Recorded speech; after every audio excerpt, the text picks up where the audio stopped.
Good morning to you all. Mr. Sailesh Vaidya, President of the Indian Merchants Chamber. Mr. Shaunak Thakur, Chairman, Law Committee of the Indian Merchants Chamber. Mr. Arvind Pradhan, Director General of the Indian Merchants Chamber. Distinguished members of the Indian Merchants Chamber. Dear delegates, invitees, ladies and gentlemen. It's indeed a pleasure to inaugurate the Conference on Companies Act organized by the Indian Merchants Chamber.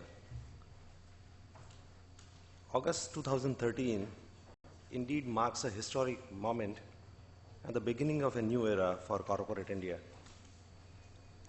I must congratulate the President and members of the Indian Merchants Chamber for taking this initiative to organize the conference within the shortest possible time. In fact, within less than 24 hours from the time the President has given the assent to the company's bill. This will certainly sensitize not only the members of the IMC, but also the corporate executives, chartered accountants, company secretaries, lawyers, and judges like me. Around 6 decades back, we had this Companies Act 1956. There were so many attempts for revision, but they were always patchworks and never satisfied the corporate world. So I'm very happy that the Parliament has taken this initiative and the President has given the assent yesterday. I must acknowledge that I have learned company law from a professor from Bombay, Professor M.J. Shetna. I was doing my second law in MS University, Baroda. Companies Act was one of our subjects. But those days, Professor M.J. Shetna would come from Bombay to teach LLM students. He would, naturally being from Bombay, he would not be there for the entire year. But for 10 to 15 days in a year, sometime in March, April, he would come to Baroda and teach, deliver lectures to the LLM students early in the morning from 7:30 to 9:30. And though I was in the second LLB, I had heard so much about him. Professor Shetna had such great reputation. I was always a late riser, but to listen to Professor Shetna, I woke up early in the morning and I would go and attend all his lectures religiously. And I think I must therefore acknowledge my debt to this professor from Bombay, Professor M.J. Shetna. The company law has been rewritten extensively with several new provisions for investor protection, better corporate governance, and corporate social responsibility. The other salient features of the new act are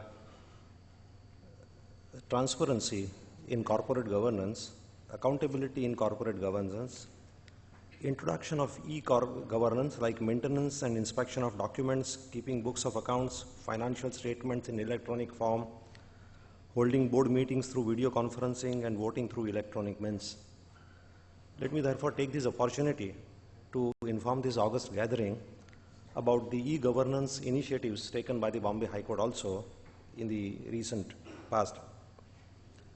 Very recently, on 15th August this month, we have introduced the first e-court, and that also incidentally is in company matters. So our company judge hears all cases in a paperless court. Initially, it has started with the merger, amalgamation and merger petitions. Slowly, all the company matters will be heard by the company judge in the paperless court. We also have uploaded the judgments of national and international courts and journals and legislations, which are now readily available on the website of the e-library of the Bombay High Court. We also now hold meetings of the full courts because we have benches at Nagpur, Aurangabad and Goa. It is not possible to call all the judges to Bombay for the meetings because all the judges come to Bombay only once in a year for a meeting in congregation. So all our meetings, other meetings, which are once or twice or thrice a month, they are held through the video conferencing. We have also introduced centralized filing system for the convenience of the litigants and advocates So from 2nd September, from this Monday, all the cases will be centrally filed and digitized.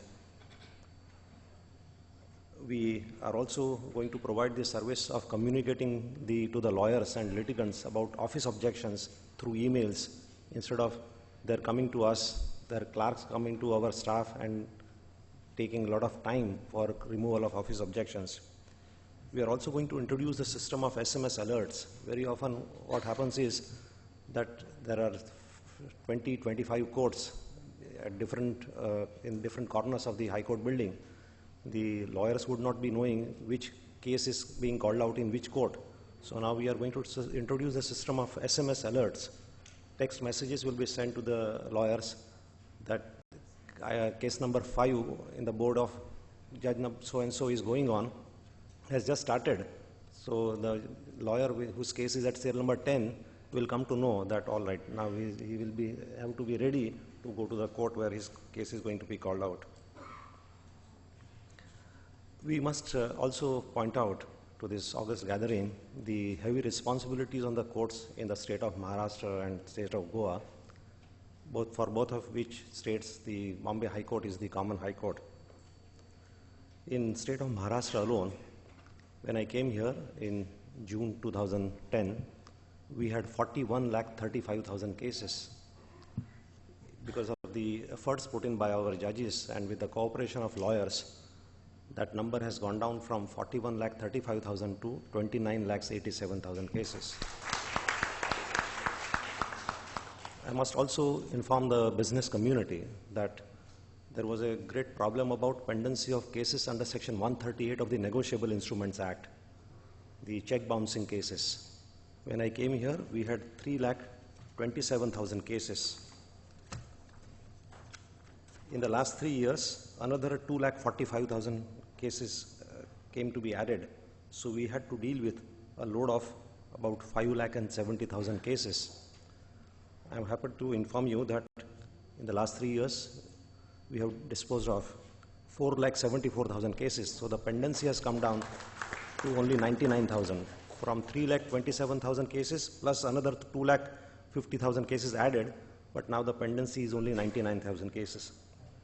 In the entire state of Maharashtra also, the pendency of these cases has come down to less than 50%.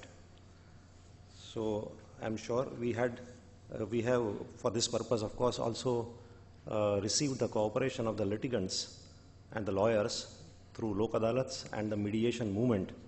And also, I'm also happy to inform you that in Maharashtra, now the success of the mediation is 54%. So out of 100 cases that were referred to the mediation centers, 54 cases could be settled.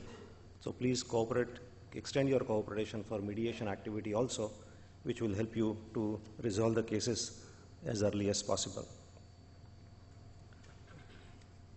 I must also bring it to the notice of this August gathering that in arbitration matters also we have made considerable progress. When I came here, there were more than 570 arbitration applications pending, which applications were for appointment of arbitrators.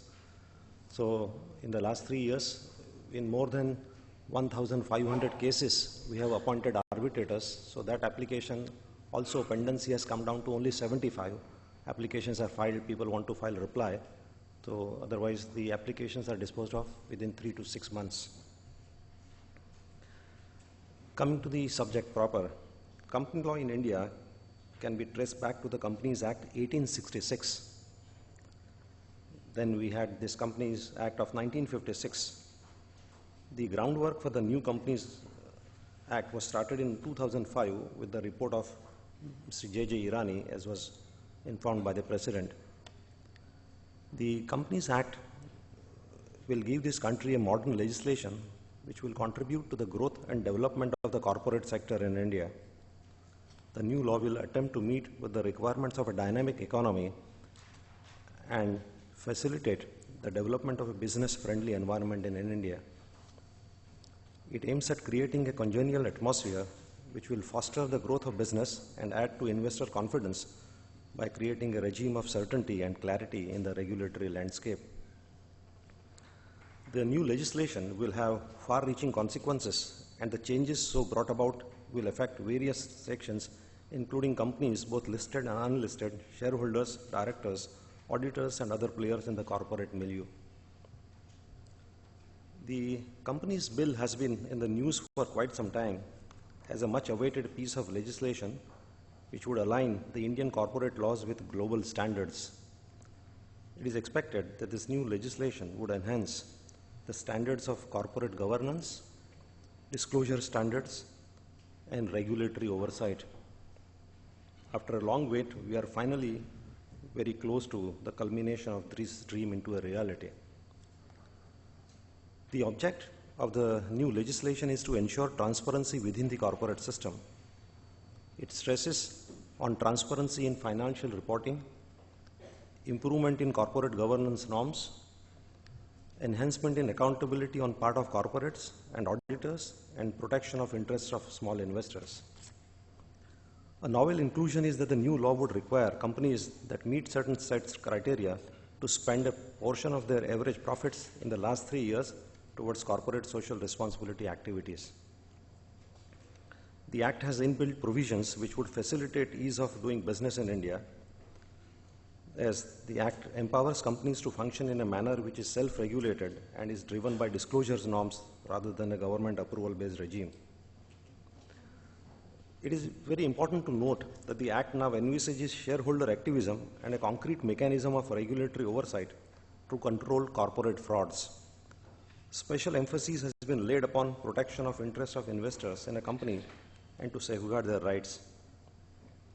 The lawmakers have naturally learned from the past experiences and have attempted to bring into force an effective regime to deal with these situations which have rattled the corporate sector in the past.